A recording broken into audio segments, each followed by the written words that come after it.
नमस्कार दोस्तों मैं अलका द्विवेदी एक बार फिर आपके सामने वीडियो लेकर आई हूँ। दोस्तों आज मुझे बहुत खुशी हो रही है। दोस्तों आज मैंने अपनी बेटी को हैलट अस्पताल दिखाया और वहाँ से मैं सीधे मोती झील के पार्क में आई हूँ। यहीं अपनी बेटियों को साथ थोड़ा बैठकर पार्क में समय बिता रही हूँ।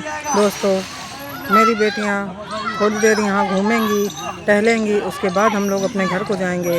दोस्तों आज मुझे इस बात की खुशी है कि मेरी बेटी धीरे धीरे ठीक हो रही है। दोस्तों मुझे काफ़ी संघर्ष करना पड़ा। पिछले मार्च से लेकर ये नया मार्च आ गया, लगभग 1 साल बीत गए मुझे अपनी बेटी को लेकर दौड़ते हुए।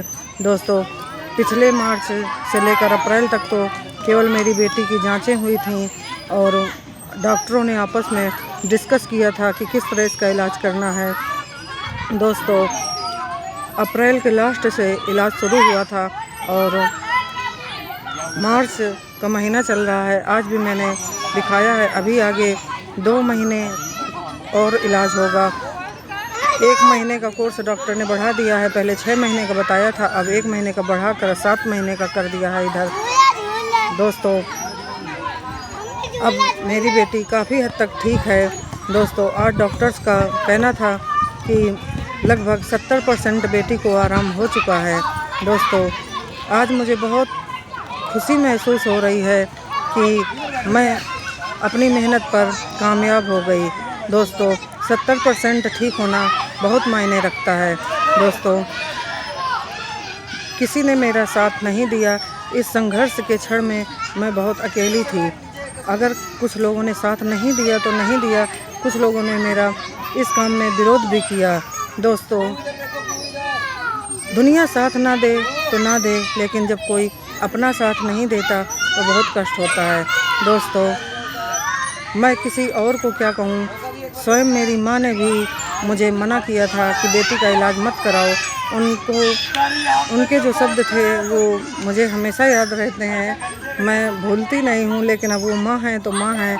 दोस्तों उन्होंने कहा था कि ना तुम्हारे पास कोई है और ना तुम्हारे पास कुछ है, इसलिए शांत होकर बैठो। जो बेटी में कमी है उसको ऐसे ही रहने दो और 2-4 साल में उसकी शादी कर देना।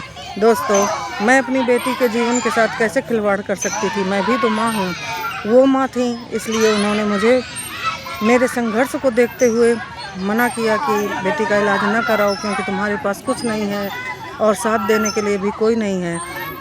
लेकिन दोस्तों मैं भी तो अपनी बच्ची की माँ हूँ और मैं अपनी बेटी का जीवन बर्बाद होते हुए कैसे देख सकती थी। इसलिए मैंने किसी की बात ना मानते हुए जो मुझे उचित फैसला लगा मैंने वही किया।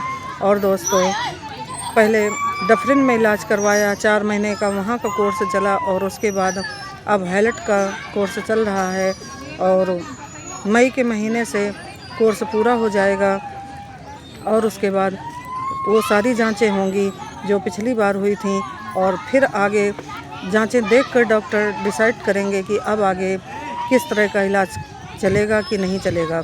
दोस्तों आज डॉक्टर ने जब कहा कि आपकी बेटी लगभग 70% ठीक हो गई है तो दोस्तों मेरी खुशी का ठिकाना नहीं था। मुझे बहुत अच्छा लग रहा था, ऐसा लग रहा था कि मैंने बहुत बड़ी जंग जीत ली।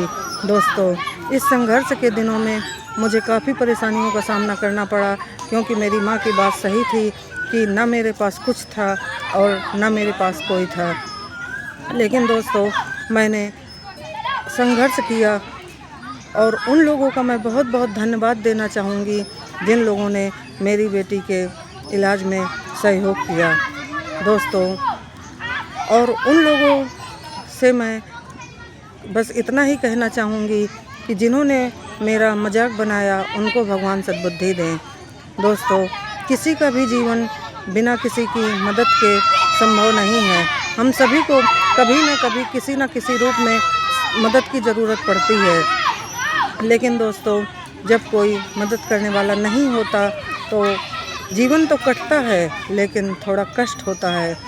दोस्तों मुझे इस बात का कोई मलाल नहीं है, क्योंकि ये दुनिया का दस्तूर है कि कोई साथ देता है और कोई साथ नहीं देता है। बात साथ न देने या नहीं है, कोई बात नहीं है। लेकिन दोस्तों जीवन सबका कटता है, समय सबका कटता है और धीरे धीरे मेरा भी समय कट गया। लेकिन दोस्तों जिन्होंने मेरे बुरे वक्त पर मेरा साथ दिया, सहयोग किया, उनका मैं जीवन भर आभारी रहूँगी। और दोस्तों उनके लिए मैं बस यही दुआ करती हूँ, ईश्वर से यही विनती करती हूँ कि हे ईश्वर, जिसने मुझे जो दिया, जितना दिया, उससे कई गुना बढ़ाकर उन लोगों को वापस करना, क्योंकि मेरी तो कोई औकात नहीं कि मैं किसी को कुछ वापस कर सकूं। दोस्तों आज मुझे ऐसा लग रहा है कि मैं अपने संघर्ष में कामयाब हो गई। दोस्तों जिस हिसाब से दिन प्रतिदिन मेरी बेटी ठीक हो रही है, मुझे अच्छा लग रहा है। दोस्तों जब अपने पर गुजरती है तभी इस चीज़ का आभास होता है, क्योंकि जब दूसरे पर गुजरती है तो कोई नहीं उस चीज़ को समझता, उस दर्द को नहीं समझता। जब अपने ऊपर, अपने बच्चों के ऊपर आती है तभी लोगों को आभास होता है।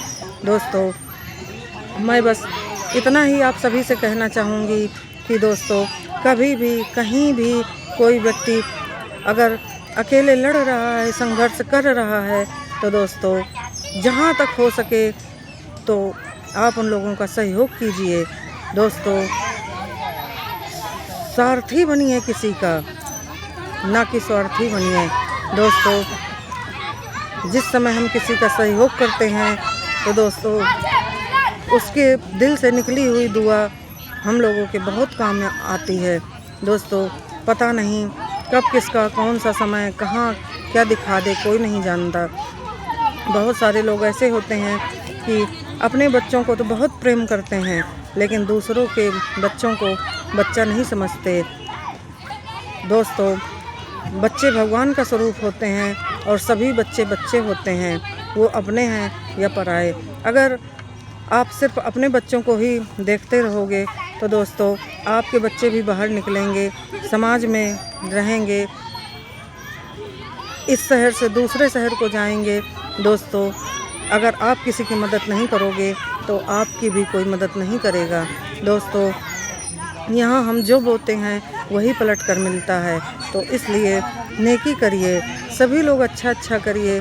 अगर सभी लोग अच्छा करेंगे तो दोस्तों धीरे धीरे, अब राम राज तो मैं नहीं कहती कि स्थापित हो जाएगा, क्योंकि ये कलयुग है, लेकिन फिर भी इस तरह से अगर सहयोग करेंगे तो लोगों का जीवन आसान हो जाएगा। और मैं बस इतना ही कहना चाहूँगी कि एक दूसरे का सहयोग करते रहिए और दुआएं लेते रहिए। दोस्तों अच्छाई के रास्ते पर मुश्किलें ज़रूर हैं, लेकिन बहुत शांति है। जब आप अच्छाई के रास्ते पर चलते हुए अपनी मंजिल को पा लेते हैं तो जो सुकून मिलता है वो दुनिया में बहुत दुर्लभ है। दोस्तों मैं यहाँ आज पार्क में आई हूँ, अपनी बेटियों के साथ 1-2 घंटे का समय बिताऊंगी, फिर अपने घर को जाऊंगी। तो दोस्तों आज मैंने पार्क में ही ये वीडियो बनाया है और अब थोड़ी देर बाद हम लोग यहाँ से निकलने वाले हैं। दोस्तों अगर मेरा वीडियो अच्छा लगे तो अपनी राय मुझे कमेंट में लिखें। जय श्री राम दोस्तों।